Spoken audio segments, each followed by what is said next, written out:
When people think about Israel, they think about war, or religion, or even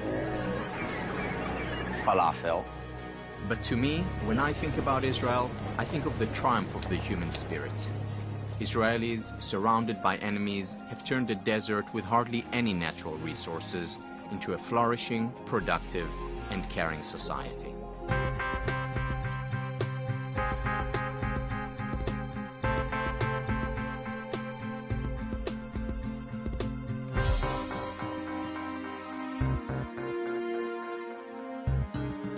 My name is Tal Ben Shahar, and although I was born and bred in Israel, I spent much of my life living and working abroad. Moved back to Israel. The main reason for this move, I would say, is family.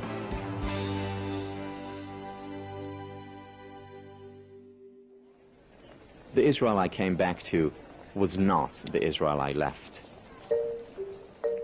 I was amazed at what happened here during the 14 years I was away. Israel had transformed. Israel had not only joined the 21st century, in many ways it was now leading the way.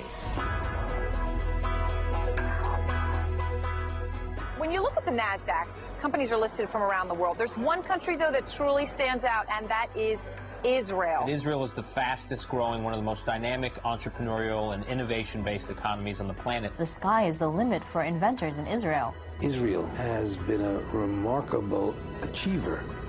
The technology coming out of Israel is being used to connect the world, green the planet, save lives, and have fun. Wow. Wow. For instance, Kinect lets me use my body as the controller. This very cool technology was developed in Israel and then bought by Microsoft. The workout. In a way, Israel is known to everybody as a center of innovation, as a place where you can find more innovation than anywhere else in the world per capita. If you look at countries that are represented in these stock exchanges, the ranking today is number one, of course, the United States. Number two is China, and number three is Israel. The US, China, Israel.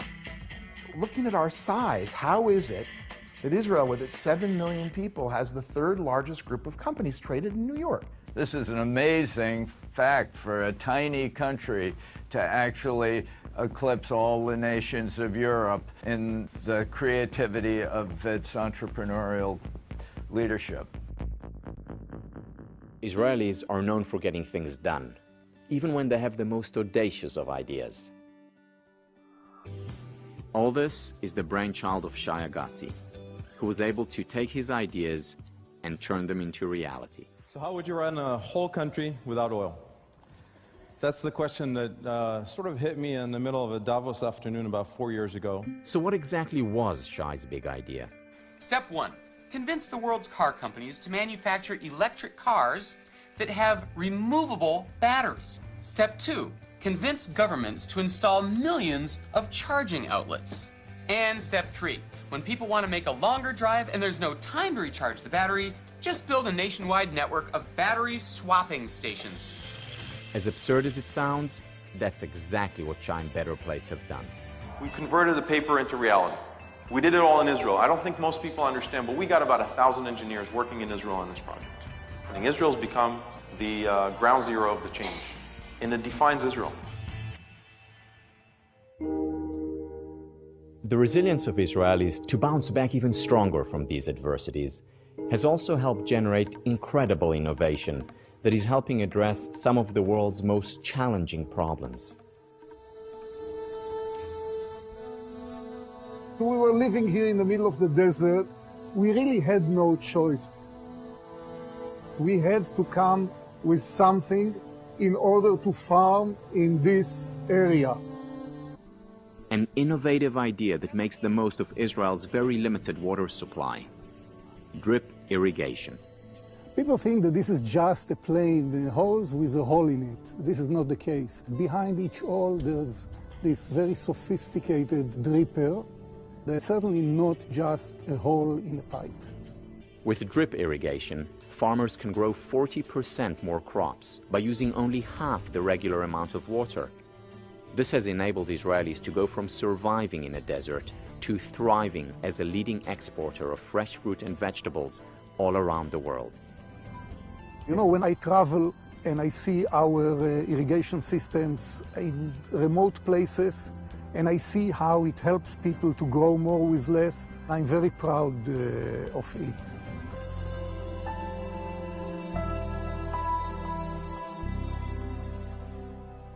At any given time, over 100 million people are confined to wheelchairs. And although wheelchairs have become more sophisticated, they've really been the only option. Amit Gopher has the chutzpah to believe that he can change all that.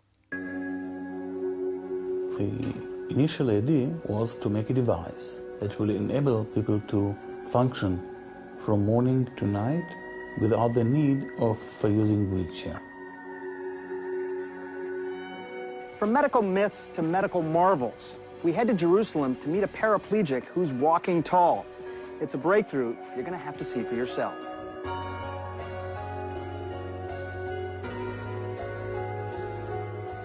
You are witnessing a miracle. The man you see standing up, walking, even climbing stairs, has been paralyzed for more than 20 years.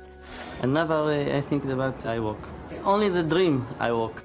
When I see the impact of the device on a person, it gives me great pleasure. Oh, it's the greatest thing. Cruising down the hallway. Oh, it's awesome. It's like it's been the best thing since the accident.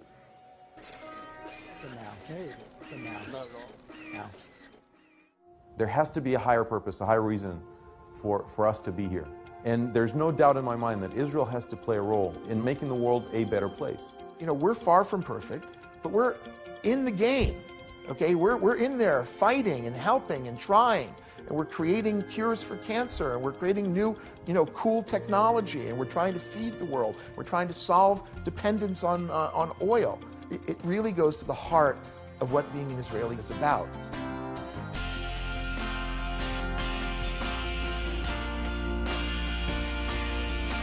This is what Israel is all about. And to be back here, to be able to share it all with my family, this is what life is all about.